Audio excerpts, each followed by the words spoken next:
Hi everybody, it's Lynn from the Stitch TV show. Listen, we're gonna do another Shop My Stash, and this is the fabric that I'm gonna start out with.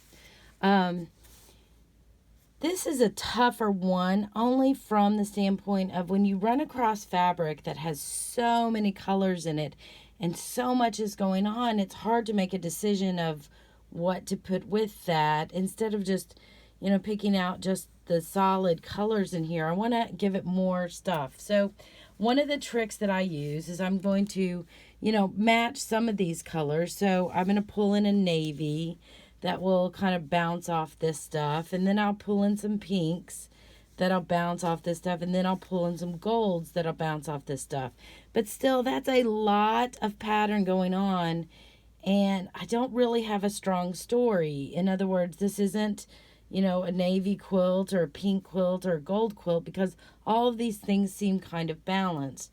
So the other thing that you can do that would kind of give it more interest is start telling the story with an emphasis on one thing. And so what I was going to do is I was going to pull in this green and then pull in several other greens that are not necessarily in the fabric, but that are definitely talking with this green.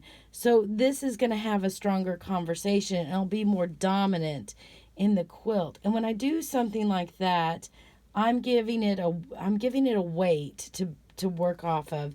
So this green becomes the story of the quilt, and these become highlights of it. That will allow this fabric, if that's the important fabric to me, to stand out more, because these will all become in the background. So anyway, this would be my Shop My Stash for a difficult pattern that has tons of different colors in it.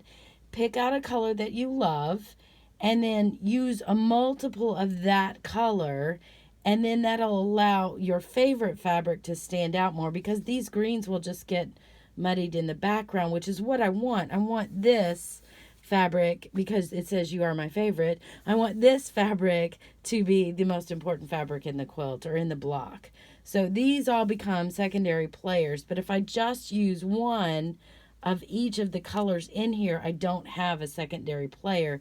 This, because I'm using multiple of it, and notice that green doesn't even match this, but it talks to this, and then this talks to this, and then they all talk to each other. So that's how it's going to work, or that's how it works for me. That's what I would do. So if you like this, be sure to like, share, and subscribe, and we'll talk to you later on the stitch.